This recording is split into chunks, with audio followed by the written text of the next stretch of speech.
melakukan analisis gitu berdasarkan metode bagaimana seharusnya face recognition namanya gitu kan, bagaimana pengakuan wajah gitu kan, face comparison ya, bagaimana membandingkan wajah, pokoknya pakai teknik-teknik lah gitu ya, berdasarkan keahliannya Roy Suryo. Begitu juga dengan Rismond sama, dia sampai ke urusan cap juga. Masa foto di atas cap, di mana-mana juga cap itu di atas foto, gitu kan? Dan dia buktikan itu, memang capnya di bawah foto. Maka kesimpulannya ijazah itu kalau begitu palsu, begitu. Dan inilah yang kemudian Pak dibuktikan bahwa Jokowi menunjukkan ijazah itu ke wartawan 11 media. Ke kita tidak, gitu kan? Saya tidak akan menunjukkan selain kepada pengadilan, perintah pengadilan. Walaupun secara hukum ya Kang Dindin, perintah pengadilan itu apa? Kalau perdata nggak mungkin ada perintah pengadilan, karena masing-masing mengajukan bukti. Sebatas itulah, gitu kan, yang akan dinilai. Bahkan Pak, penggugat ini kurang loh, ini tambah yang ini ya, nggak akan ada itu perintah begitu. Kalau itu adalah perdata. Kalau pidana gitu kan, semua bukti-bukti ditunjukkan oleh jaksa. Mas Rizal melihat atau menebak atau mencurigai apa dengan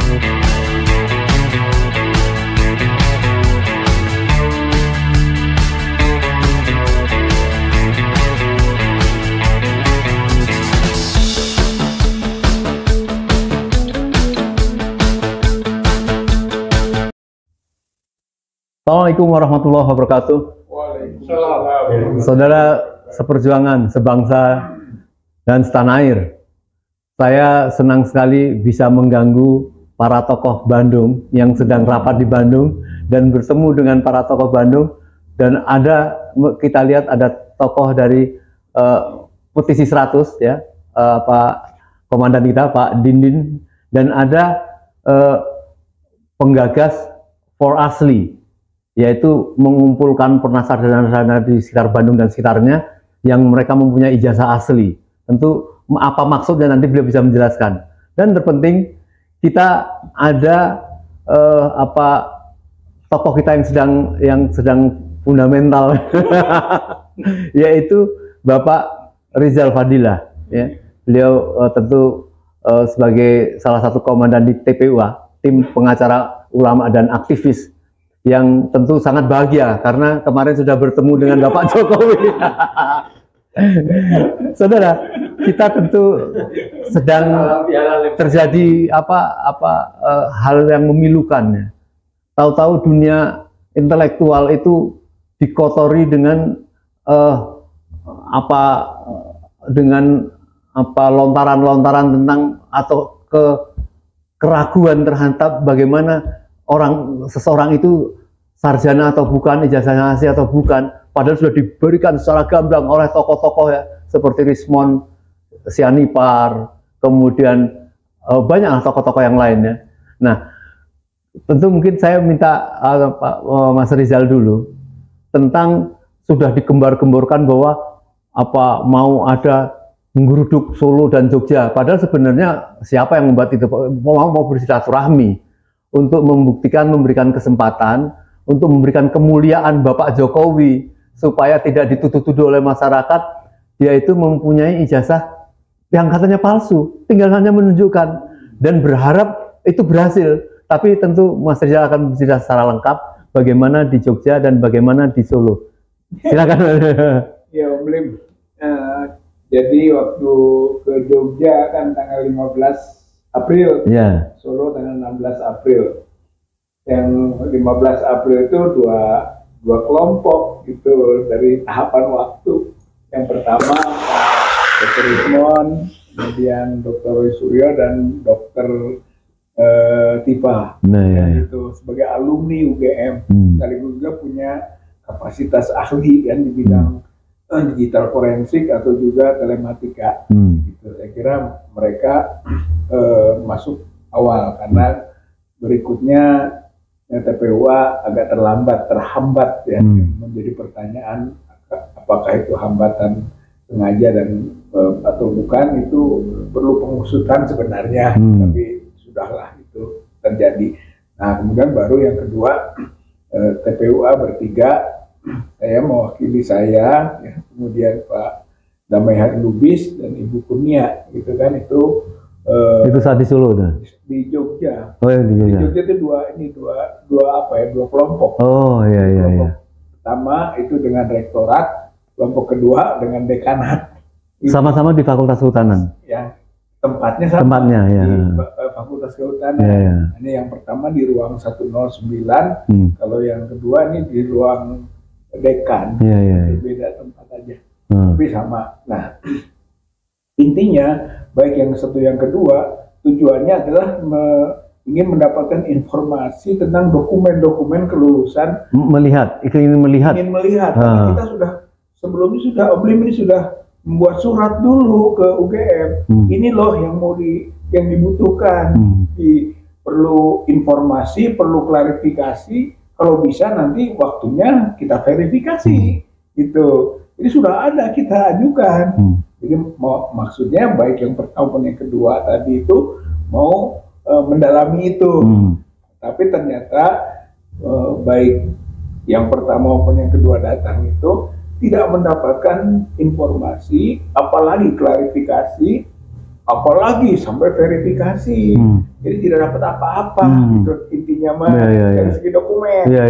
Kecuali yang Dr. Rismon, Dr. Roy dan Dr. Ipa itu hanya ditunjukkan skripsi. Gitu. Yang skripsi itu sama dengan apa yang pernah difoto oleh Dr. Rismon. Jadi skripsinya itu juga, gitu kan. Lalu sudah dianalisis habis oleh Dr. Rismon kan tentang kejanggalan-kejanggalan yang pada kesimpulan 11.000 triliun persen palsu. Itu menggunakan 11 triliun itu kayaknya pinter. Mengikuti yang 11 triliun itu Jokowi gitu kan, sehingga jadikan persentase ya gitu. Artinya ya konfirmasi lah yang didapat itu bahwa itu sama saja dengan yang sudah dianalisis habis oleh Dr. Rismon. Berarti palsu gitu skripsi itu. Itulah poinnya. Padahal kedatangan ke UGM itu sebelumnya sudah diberitahu tujuannya apa dan diterima sudah ya? Sampai sudah dengan daftar pertanyaan. Jadi TPUA itu membuat surat 2 kali. Satu tanggal 15 mau datang, kemudian yang kedua penegasan 15 datang. Gitu kan, jadi ada surat penegasan, tidak berubah waktu. Nah kemudian dengan tambahan ini, gitu, ada 8 pertanyaan atau 8 hal yang perlu konfirmasi dan diharapkan dokumen-dokumen bisa ditunjukkan, gitu. Itu ternyata tidak ada. Waktu TPUA datang juga dia menyatakan, oh nanti kami pelajari lagi, nanti akan kita bahas kembali. Jadi belum. Ini juga menunjukkan kelemahan administrasi dan sistem, gitu kan, bagaimana mengantisipasi sesuatu yang menjadi isu besar, isu nasional. Kok seperti ini? Makanya pantas kalau dalam pengadministrasian itu bermasalah. Sampai juga kok bisa skripsi belepotan begini, gitu kan? Atau bisa juga masuk dokumen-dokumen yang diindikasikan tadi palsu. Itu bisa skripsi asli yang tersimpan di fakultas atau di copy dari yang didapat oleh Dr. Rismon itu di perpustakaan Fakultas Kehutanan. Dia cari sendiri, tidak ketemu. Skripsi itu tidak ketemu. Tapi tiba-tiba ada orang baik. Bapak jauh-jauh dari Sumatera Utara, gitu kan. Ini skripsi yang Bapak cari, dia ada yang nunjukin, bukan di katalognya itu, bukan di lemari itu, nggak ketemu Dr. Rismon. Ada yang baik, ada yang baik ya difoto tuh, dianalisis gitu. Baik, saya mundur sedikit dari rencana kedatangan. Memang ada kemudian pemberitahuan Bu Rektor ya, bukan Pak Bu Rektor ya, Bu Ova itu ya. kemudian beliau memang sudah menyatakan tidak bisa hadir atau? Ya itu baru beberapa hari sebelum, bahkan mungkin satu hari kita mau datang Selasa, Senin baru secara resmi jawaban ada akan diterima oleh Ari Sujito, itu wakil rektor kemahasiswaan, yang ternyata waktu ketemu dengan Dr. Rismon, Dr. Roy itu ditambah dengan Profesor Wening, itu yang pembantu rektor Warek 1. Iya. Gitu kan. Kalau kemahasiswaan tadi Warek 3 ya? 3 biasanya Warek 3 atau Warek 3. Nah, itu mereka yang menerima. Ya, baik, nanti saya pertajam lagi Pak. Soalnya ini ada sesepuh kita yang mungkin bisa memberikan pandangan. Jadi begini, kok nampak seolah UGM katakanlah gitu, betul-betul menjadi bumper terhadap Jokowi itu, apa dugaan Pak Dindin? Karena mestinya kan bukan dengan pernyataan itu kan mestinya kalau ada sesuatu yang diharapkan Mas Rizal tadi yang bisa diverifikasi, ya ini asli, tapi enggak, pokoknya saya nyatakan bahwa dia adalah asli tanpa mempunyai satu dokumen-dokumen yang untuk diyakinkan. Itu ada kejanggalan enggak Pak Dindin? Kalau menurut saya Umlim itu bukan sekedar kejanggalan. Ya itu untuk sebuah lembaga semacam UGM gitu ya, itu benar-benar sebuah kesalahan besar ya. Masalahnya begini, kalau yang namanya universitas tentu saja terkait dengan kebenaran, kejujuran, transparansi, itu justru harus lahir dari sebuah perguruan tinggi, ya kan? Nah, ketika misalnya teman-teman kita masuk ke sana mempersoalkan soal ijazah, dijawab hanya kebanyakan dengan lisan saja gitu. Ini kan menurut saya sih nggak lucu nih, nggak lucu. Harusnya UGM sebagai rumah, ya, dalam tanda kutip rumah atau tempat Jokowi pernah menempat ilmu katanya di situ, harusnya dibuka dong, ya. Secara administratif kan gampang dibuka semuanya, ya.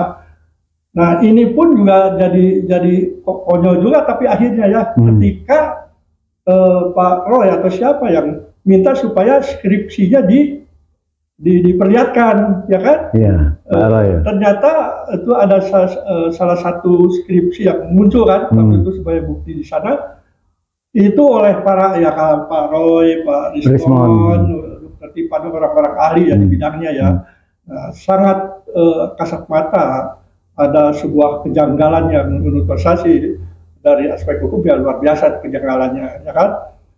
Tidak ada dosen pembimbing, sementara yang dibawa oleh temannya katanya diperlihatkan itu ada, yang punya Jokowi tidak ada, yang lain-lain banyak kejanggalan.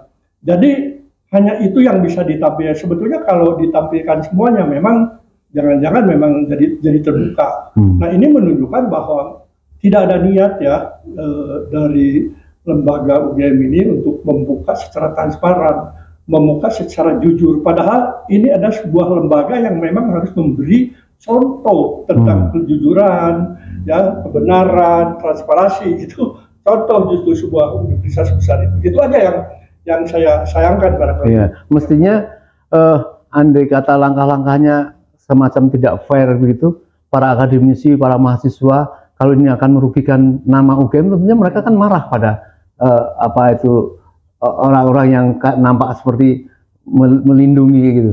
Ya, ya. Tadinya saya berharap seperti itu, terus terang aja ya. Kalau saya sebagai alumni UGM tentu semestinya marah ya, semestinya marah dalam pengertian, ayo kita bantu untuk membersihkan nama baik UGM dengan syarat transparansi itu. Desak supaya rektoriat itu membuka sejelas-jelasnya tentang kebenaran mengenai ijazah itu. Ya ini barangkali yang kita harapkan dari alumni ya, para alumni ya diharapkan di UGM ini sekarang sudah harus mulai mau turun ke lapangan untuk membuka semua ini. Masalahnya di mana? Masalahnya karena ini sekarang kan sudah mulai masuk ada pelaporan nih ya dari Jokowi ke pengadilan ke kepolisian ya, kemarin itu ada rencana ya pelaporan. Tapi juga harus hati-hati ya. bahwa kalau tidak salah nih TPUA ya juga melaporkan ke Bareskrim. Mestinya itu sudah agak lama tuh. Mestinya sebelum terima ini yang paling dulu nih diberesin dulu. Harusnya itu.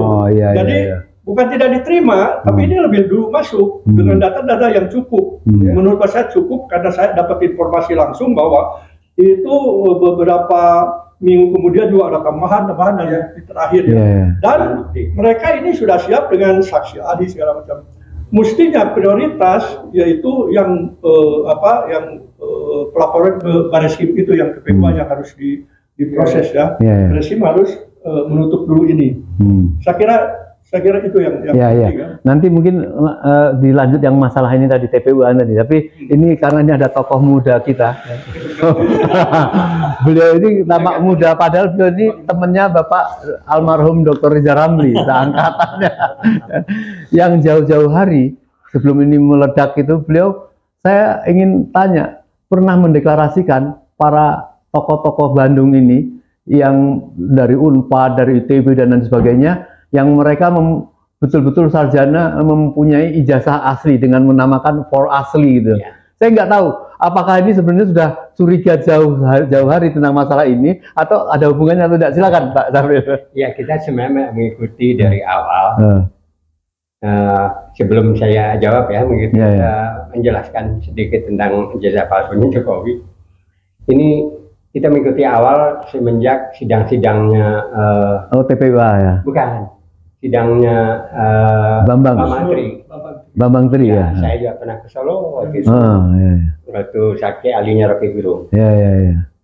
Jadi setelah itu kita ngobrol di Bandung, kalau salah itu pertengahan tahun 2023 lah. Ya. Dari situ kita punya chemistry ya, untuk ketemu untuk membuat satu forum. Forum itu ternyata terbentuk dari alumni perguruan tinggi berijazah asli. Ya, karena apa? Karena waktu itu kan kita menganggap bahwa dengan sidang-sidang itu ijazahnya aslinya Pak Jokowi itu nggak hadir di sidang di Solo itu. Nah, dari 22 alumni di perguruan tinggi itu diantaranya ada ITB, ada Unpad, ada UPI, ada Maranatha, Unpas, ada ITN, ITN 22. Dan juga ada yang ingin masuk dari di luar Bandung. Di luar Bandung ya.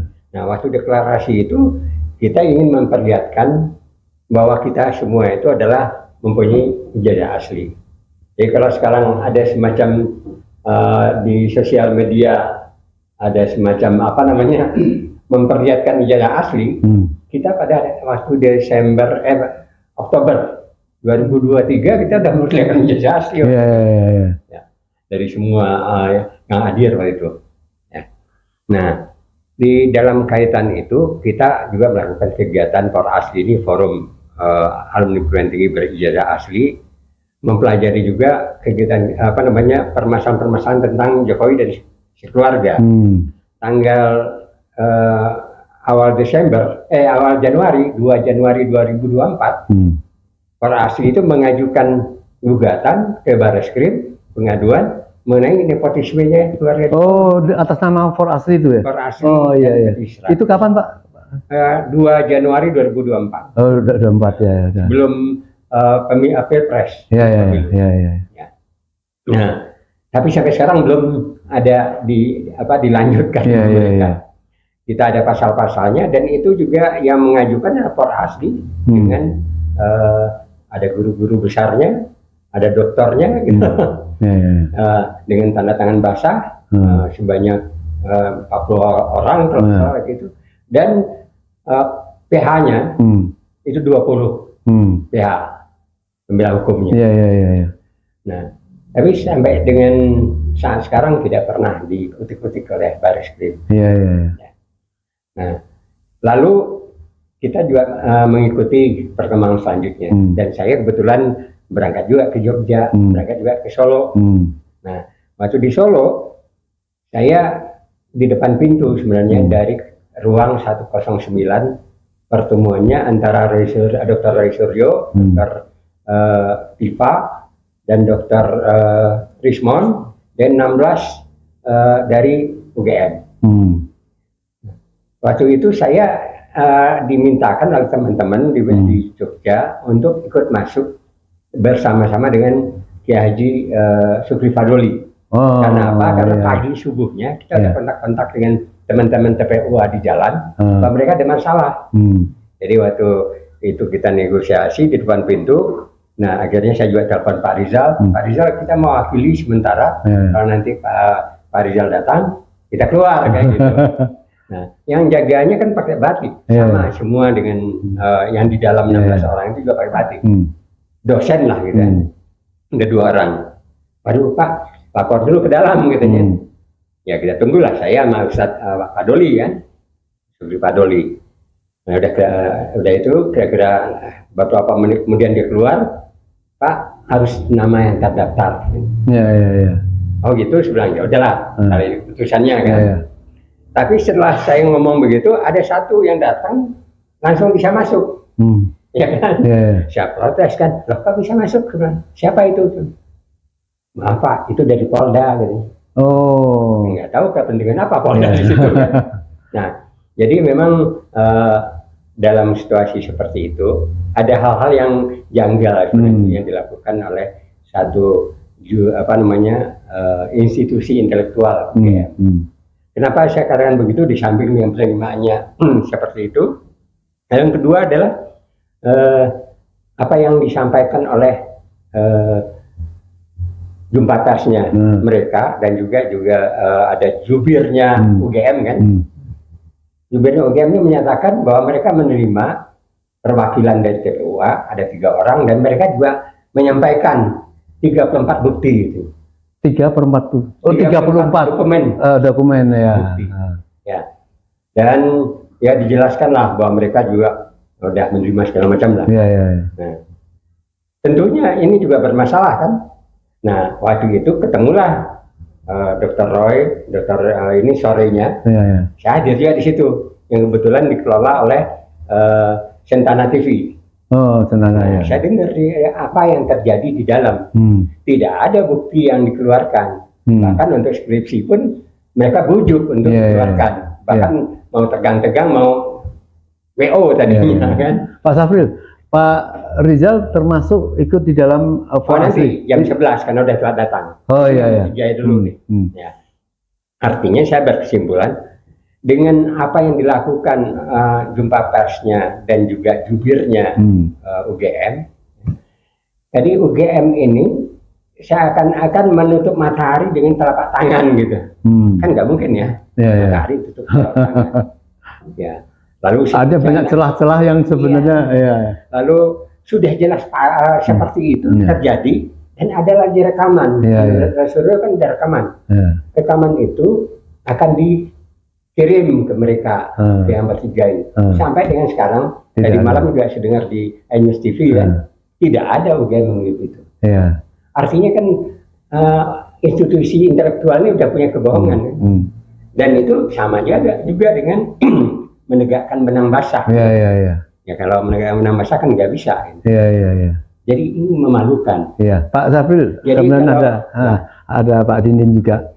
Kan sekarang sedang berkembang ini. Orang-orang yang sedang memproses tentang ijazah asli atau ijazah palsu itu sebagai kebencian dan akan menuntut balik, dan Pak Jokowi sudah mengatakan akan melakukan tuntutan hukum misalnya kayak gitu. Dan bahkan ketua GRIP itu ya, Bapak Hercules itu sudah seperti Rismond merasa terancam karena palsu-palsu kepalamu itu yang palsu ya. Dan sampai bahkan Rismond itu menantang, silakan datang ke Tanah Batak ini. Nah saya tanya ini sebagai tokoh Bandung, andai kata ini Bang Rizal ini dibidik seperti itu, apa tanggung jawab yang dilakukan oleh Pak Safril yang sudah giat mengeluarkan apa itu polasi dan sebagainya, dan tentu nasihat Pak Dindin ini terhadap supaya bagaimana masyarakat menjaga Bang Rizal ini. Nah pertama, kalau itu gugatan hukum dari mereka gitu ya, menurut saya bagus saja. Kenapa? Ya akhirnya kan mereka harus membuktikan. Kan mereka yang menggugat, mereka yang mendalilkan. Yang selama ini kan ijazah itu kan disembunyikan. Jadi ini ya, apa namanya, skripsi ijazah ini disembunyikan begitu rupa, ya kan? Padahal itu sebenarnya proses dari mendalilkan yang dia minta. Betul. Artinya kenapa? Kan bertanya begitu. Disembunyikan. Tentu ada apa-apanya. Ya, walaupun misalnya udah dilihat oleh pengacara mereka atau oleh wartawan misalnya. Wartawan juga bukan ahlinya di situ, ya kan? Harusnya itu kan harus diperiksa. Bagaimana kualitas kertas. Tapi mengeluarkan benar. Mengeluarkan benar, Pak. Menurut wartawan, kan disampaikan di media TV ya, diperlihatkan. Tapi mereka dalam hal ini tidak ahli dalam hal ini. Bagaimana mengujinya segala macam. Cuma melihat fisik aja seperti itu. Ya begitu juga pengacara yang anaknya asli kok, kan? Apa dasarnya mengatakan asli?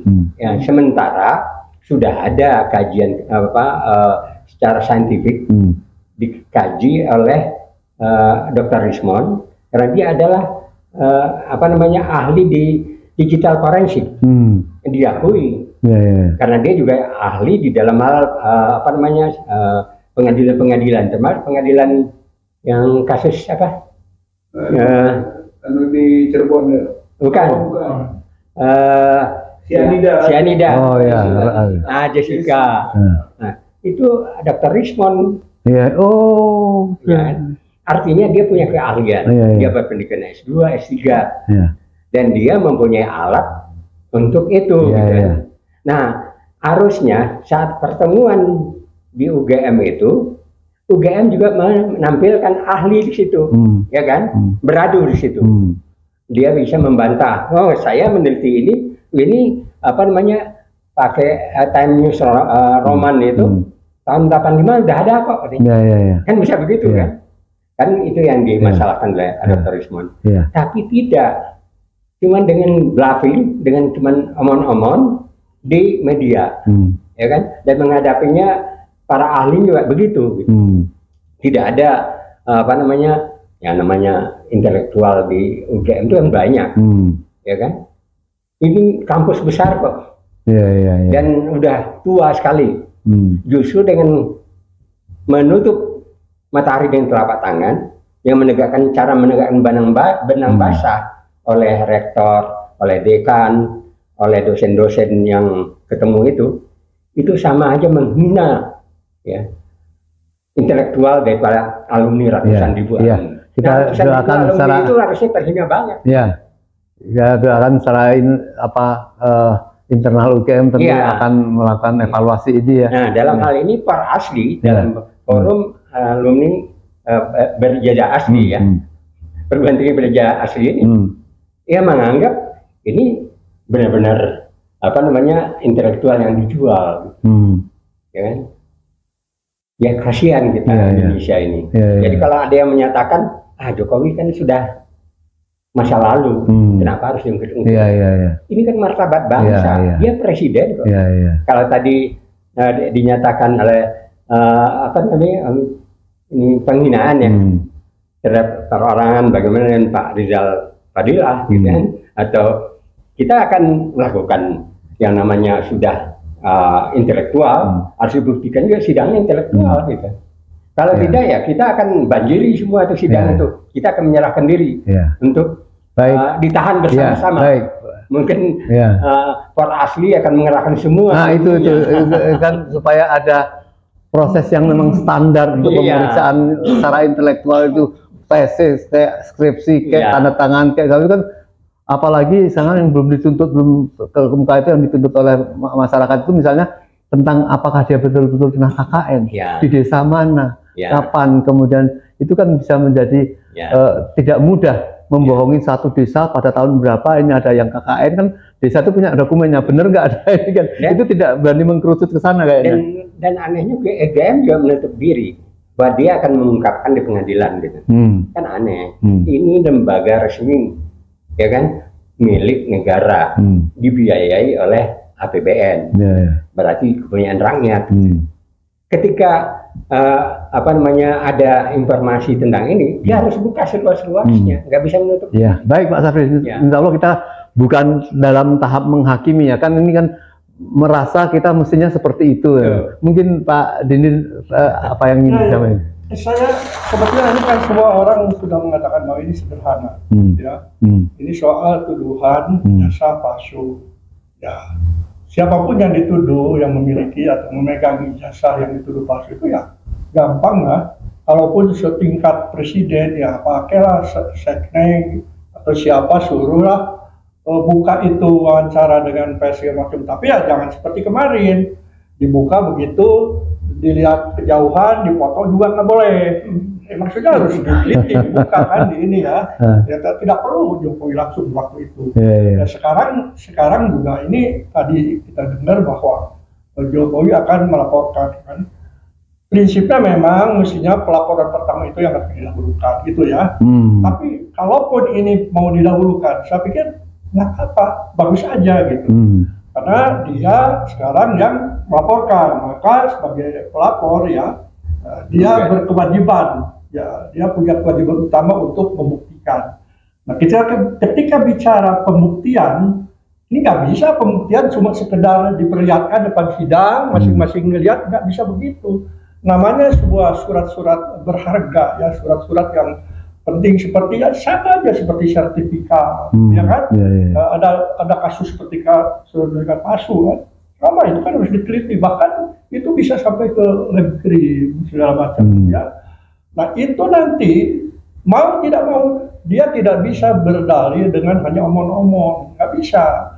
Juga nggak bisa dia juga berdalih hanya dengan saksi ahli yang dihadirkan. Tetap itu harus ada penelitian tadi ya, dilakukan secara apa tadi dikatakan Pak itu Rismon ya bagiannya segala macam sebagai saksi ahli ya, juga ada penelitian secara laboratorium kriminologi itu apakah ini asli atau tidak. Itu nggak akan bohong sih. Teknologi sekarang untuk keaslian sebuah sertifikat, sebuah jasa, saya pikir itu nggak akan bohong, dan itu risiko kalau dia lakukan itu. Dia harus bawa. Nah ada orang yang mengatakan wah jangan-jangan katanya yang sekarang ini sama akan lakukan Jokowi ketika kepada Bambang Tri dan Ustadz ya waktu di Solo ya sidangnya ya di Solo. Nah menurut saya ini berbeda. Di Solo itu diarahkan tuduhannya kepada bukan pencemaran nama baik Pak Liza, ujaran kebencian. Ujaran kebencian itu berbeda jauh ya dengan persoalan-persoalan yang terkait dengan ijazah palsu. Padahal ketika Bambang Tri dan Gus Dur bikin muabalah itu kan kaitannya tetap dengan ijazah palsu. Ya.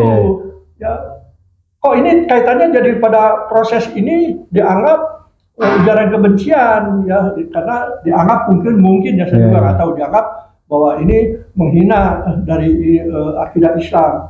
Tapi saya pikir-pikir juga banyak ya umat kita di Islam melakukan itu sebenarnya. Jadi itu yang dilakukan di Solo. Dan itu ada rencana jahat itu mengatakan ujaran kebencian, padahal yang dilakukan adalah sumpah sebenarnya atau sumpah kan muabalah itu memang tidak terlalu dekat punya jalurnya ke pembuktian mengenai ijazah palsu.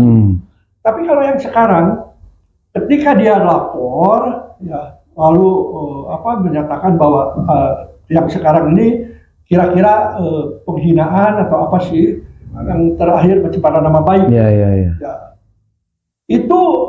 Itu narasi itu akan langsung terkait dengan ijazah. Paham nggak? Jadi semua berujar, semua mengatakan bla-bla tentang ijazah Pak Jokowi ini begini menurut saya. Nah, dia ini merasa terhina, tercemarkan nama baik dengan narasi-narasi itu, makanya dia akan lakukan pelaporan seperti itu. Nah, apa penyebab daripada orang-orang atau siapapun yang mengatakan bahwa itu menurut Pak Jokowi sebagai fitnah, ya sebagai minimal perbuatan tidak menyenangkan semacam itu, yaitu ijazahnya. Ijazahnya. Untuk itulah mau tidak mau nanti pengacara Jokowi itu harus bawa ijazah yang asli di muka sidang. Dan pihak siapapun yang diproses dalam sidang itu, pengacara berhak meminta itu masuk laboratorium kriminologi, masuk dicek di apakah itu di lab krimnya Polri atau lab krimnya UI kan ada ya. Mestinya kita cari yang netral. Nah itu ya makanya menurut saya ya sudah silahkan masuk. Ya di situ akan kita bisa tahu. Baik Pak Didin, ini ada satu yang ingin saya kejar ke Pak Rizal Fadilah, takut lupa ini. Kan mungkin anaknya Otto ya, saya nggak ngerti, dia kan menyatakan bahwa mungkin TPUA yang dimaksud sudah 3 kali bersidang dan kalah. Dan dia menyatakan seperti itu ya. Itu benarkah sudah dinyatakan kalah, itu bagaimana? Menurut saya itu kan keliru, penyesatan, melakukan pendalilan hukum, ya, bahwa 3 kali itu 1 kali adalah gugatan perdata dicabut karena begitu mulai masuk sidang perdana ditangkap Bambang Trinya, gitu kan, karena tidak memungkinkan berlanjut, dicabut. Dicabut bukan kalah, gimana? Nggak ada sidang. Satu. Yang kedua. Yang NU itu maksudnya ya? Ya bukan, yang pertama. Oh yang pertama ini yang pertama ya. Kemudian yang kedua yaitu TPUA mendampingi Gus Nur dan Bambang Tri Solo. Putusan pertama itu sidang di tingkat pengadilan negeri itu terbukti hoax soal ijazah, itu hukum 6 tahun. Tapi nanti di pengadilan tinggi dan Mahkamah Agung itu soal hoaxan itu nggak ada, yang ada ujaran kebencian. Berarti gitu kan, yang menang Bambang Tri, yang menang Gus Nur, yang menang TPUA. Tuh 2 tuh nggak bener dia menang, nah, dia diwakili oleh jaksa karena pidana kan, gitu. Keok tuh kalah dia, gitu. Yang ketiga itu soal gugatan ke Pengadilan Negeri Jakarta Pusat lagi kan, nomor 610 itu saya gugat prinsipal. Itu diputuskan akhir NO. Oh, yang itu ya. Need on Function. Kenapa? Alasannya? Alasannya ini nggak jelas, kemudian kita banding, kita kasasi sampai putusannya tetap dikuatkan, gitu ya. Entah apakah memang dia menyebutnya pengadilan tidak berwenang, gitu kan? Menarik. Mungkin yang dimaksud itu harusnya ke PT UN, padahal sudah ada pernah gugatan PT UN, NO lagi, tidak berwenang PT UN, gitu kan? Akhirnya, mungkin yang dimaksud pidana, padahal ini tidak menyangkut kompetensi absolut, gitu. Itu harusnya diproses dulu baru diputuskan terakhir. Tapi oke lah, dia di putusan selak gitu kan, yang dia diputuskan oleh penghakim. Berarti sebenarnya NO lah, NO itu tidak diterima, ya. NO itu tidak diterima, bisa diulangi. NO itu bukan dikalahkan. Iya, mungkin ada tidak lengkap dan sebagainya. Bisa obscurable, obscurable itu gugatan kabur, bisa kurang partai, kurang pihak, itu yang menyebabkan NO, gitu kan. Belum masuk ke pokok perkara, belum kepada pembuktian, belum ada kalah menang di situ, gitu kan. Ya, akhirnya kalau mau putusan menang kalah namanya ditolak, gitu kan. Gugatan ditolak, ini gugatan tidak diterima. Ini gugatan tidak diterima, itu belum kalah. Berarti nggak benar bahwa mereka telah memenangkan. Menang di mana? Gitu kan? Nggak benar itu. Kita berani beradu soal hukum kan, soal menang atau kalah. Nah, bahkan kita sekarang masuk lagi secara inisiatif ke Bareskrim. Itu kan pengaduan masyarakat. Itu Pak, diadukan tuh dugaan ijazah palsu tadi, gitu. pertama bundel putusan yang Bambang Tri dan Gus Nur, bukti pertama. Terus masuk lagi kita dengan 9 bukti, gitu kan, tambahan, termasuk analisis Dr. Rismon, gitu kan, soal skripsi dan juga soal ijazah, gitu kan, masuk 9, gitu kan, bukti. Masuk lagi 1 bukti soal Soe Mitro dan Sumitro dan tanda tangan yang benar itu menurut anaknya begini. Sedangkan yang di lembar pengesahan itu begitu, bisa dibuktikan bahwa itu palsu, gitu kan, tanda tangannya itu.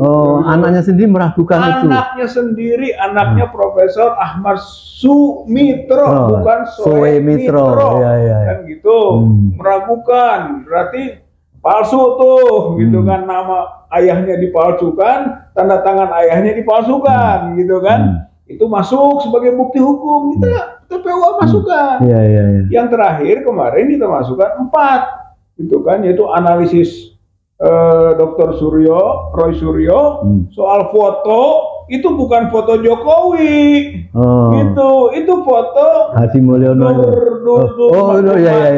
Dumatno Budi Utomo, sepupunya Jokowi, yang sekarang jadi direktur utama di PT Toba Bara Energi, ya kan? Luhut, dia sudah melakukan analisis, gitu, berdasarkan metode bagaimana seharusnya face recognition, gitu kan, bagaimana pengakuan wajah, gitu kan, face comparison, bagaimana membandingkan wajah, pokoknya pakai teknik-teknik lah, gitu ya, berdasarkan keahliannya Roy Suryo. Begitu juga dengan Rismon, sama. Dia sampai ke urusan cap juga. Masa foto di atas cap? Di mana-mana juga cap itu di atas foto, gitu kan? Dan dia buktikan itu, bahwa memang capnya di bawah foto. Maka kesimpulannya ijazah itu kalau begitu palsu, begitu. Dan inilah yang kemudian Pak dibuktikan bahwa Jokowi menunjukkan ijazah itu ke wartawan 11 media, ke kita tidak, gitu kan? Saya tidak akan menunjukkan selain kepada pengadilan, perintah pengadilan.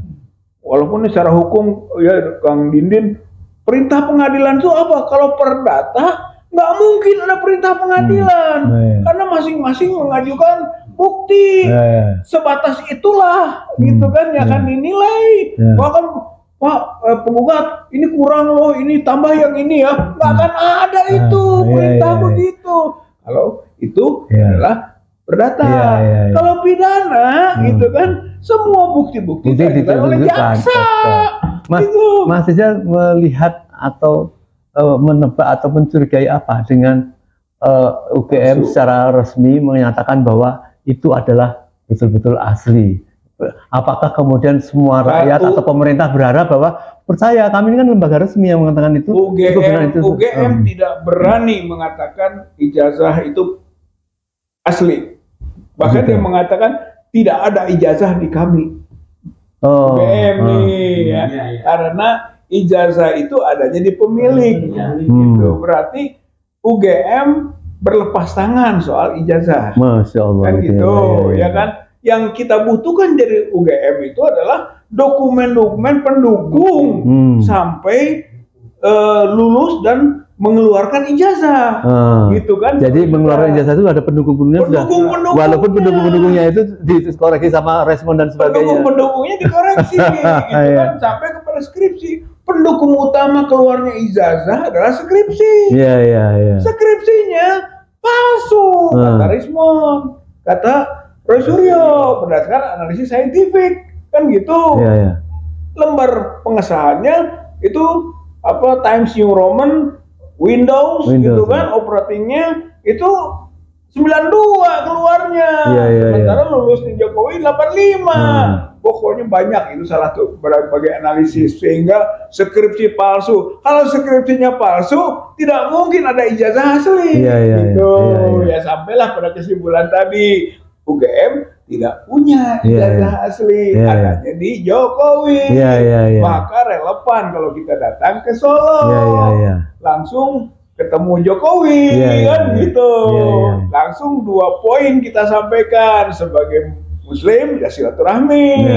Tapi sebagai TPUA kita ingin bukti langsung loh. Pak Jokowi tolong tunjukkan begitu kita mah 7 poin gitu kan.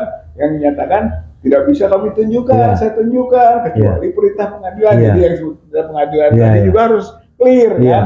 Yang kedua, dia bohong. Ini Jokowi berbohong. Dia mengatakan hanya akan menunjukkan atas perintah pengadilan. Sebelumnya sudah menunjukkan ke wartawan. Kan bohong kan? Itu wartawan tunjukkan, tapi nggak boleh dipotong, tapi nggak boleh direkam. Sama saja dia menyembunyikan lagi kan? Itu dipegang tidak boleh.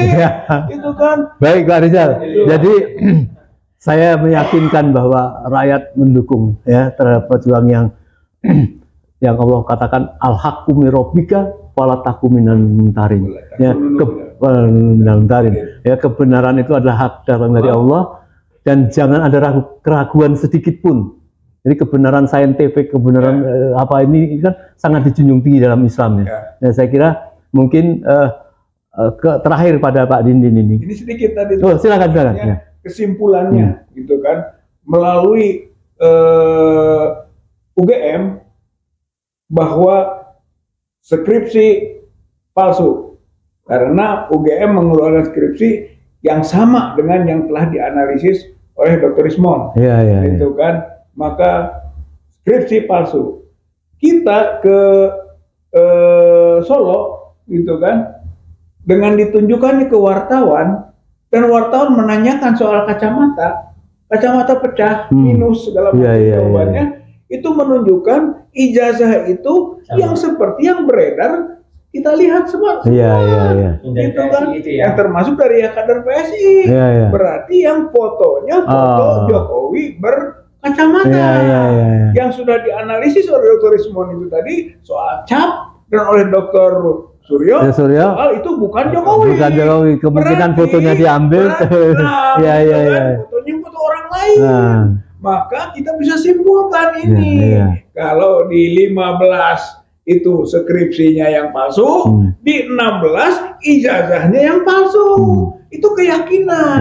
Dan itulah yang kita sekarang tuntut melalui Bareskrim.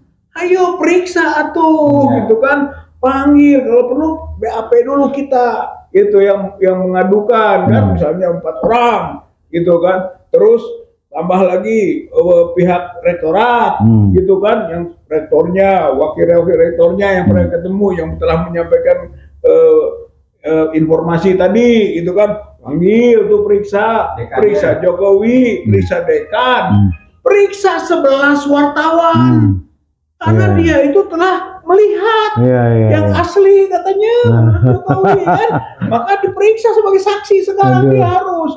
Berarti 15 bukti sudah kita baksukan, gitu kan, dan ada sekurang lebih kalau di total bisa 30 orang yang sudah bisa memberi keterangan melalui pemeriksaan Bareskrim.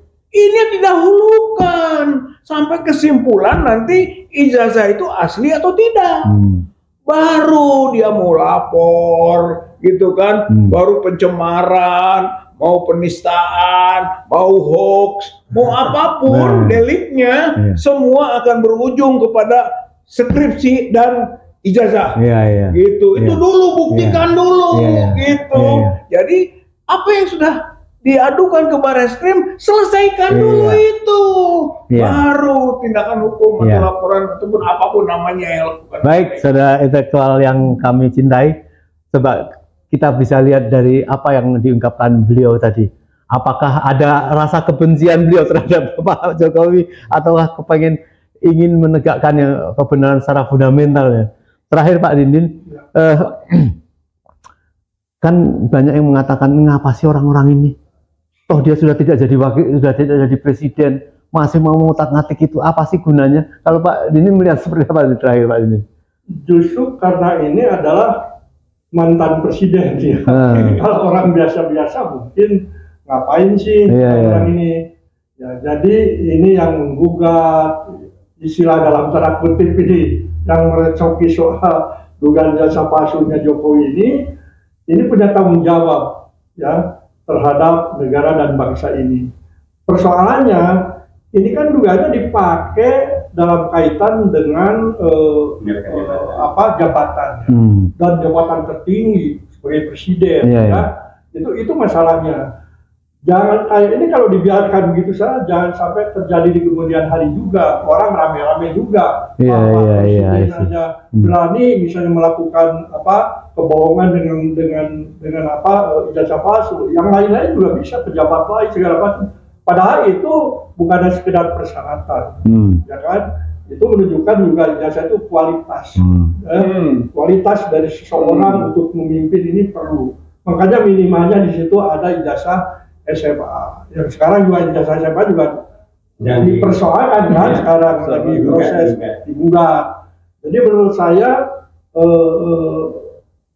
ini bukan mengada-ada dan ini sebuah proses pembelajaran kepada masyarakat betapa pentingnya sebuah atau seorang pemimpin, apalagi pemimpin bangsa ini harus berani jujur.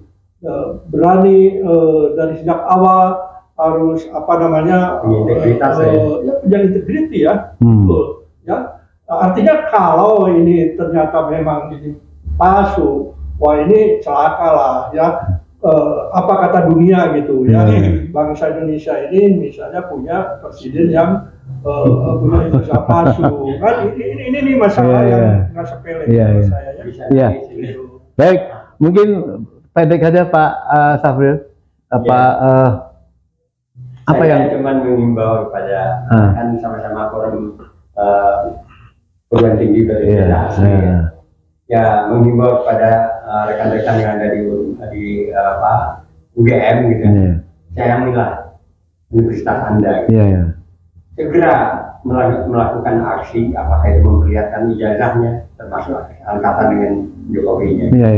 Untuk apa? Untuk supaya pejabat-pejabat yang melindungi cuma satu orang yang melakukan yang saya katakan menutup matahari dan telapak tangan tadi itu bisa bangkit lagi nama Jadi jangan mengorbankan institusi ini. Iya, setuju. Ya. Yang cuman melindungi satu orang. Ya, baik Pak. Oh ya, silakan. Ya, ini kalau misalnya sekarang ada proses laporan dan segala macamnya, itu nanti kalau proses peradilan itu masuk ke abad ke-8, gitu ya. Jadi ada proses mengadili ilmu pengetahuan, gitu. Kalau hari ini kan pendekatannya harus saintifik, uji sahih, gitu kan, mengenai analisis ilmiah, gitu kan, teknologi yang ini apa mau dihukum teknologi ini kan zaman dulu, gitu kan, apa kita mau mundur seperti itu, gitu kan, buktikan saja, misalnya tadi Bareskrim punya Labkrim, gitu kan, kemudian juga mungkin tadi lembaga-lembaga yang memang punya kompetensi untuk menguji kebenaran dokumen, bisa kan? Atau juga mungkin nantinya bisa saja ini dibawa ke lembaga riset internasional, dibawa ke lembaga pendidikan internasional yang punya kompetensi, gitu kan? Dia bisa menilai ini palsu, ini asli. Wah, kalau sudah sampai ke situ kan celaka ini lembaga pendidikan kita dan lembaga politik kita, gitu kan? Jadi sampai ke tingkat itu, jangan sampai sebenarnya hal ini justru membuat celak bangsa. Itu sebetulnya tujuan kita itu adalah bagaimana mengembalikan marwahnya UGM dan mereka yang telah melakukan pelanggaran hukum, gitu kan? Sampai melakukan perbuatan-perbuatan tercela ini yang dihukum. Gitu, baik, Saudara Trinda, kita tentu mungkin bukan termasuk keluarga Sivitas Akademika Universitas Gadjah Mada ya, tetapi kita yakin kita termasuk orang-orang yang mencintai universitas-universitas seperti UGM, ITB, UI, itu sehingga sangat menyayangkannya. Kita tahu tahun 70-an 80-an itu orang-orang dari Malaysia bertuyun-tuyun pengen sekolah ke Indonesia, ya di antaranya di UGM. Jangan sampai dengan kasus ini kemudian menjadi cacat, dan saya kira ini harus diselamatkan. Maka itu Universitas Indonesia kemarin cepat-cepat menganulir dari Bahlil, dan semuanya terjadi kepada dari zaman presiden kita yang memilukan Bapak Joko Widodo. Semoga turut berdoa ya, negeri kita tentu akan diselamatkan, akan lebih dimajukan, akan menuju cita-cita yang diinginkan Pak Prabowo, Indonesia emas.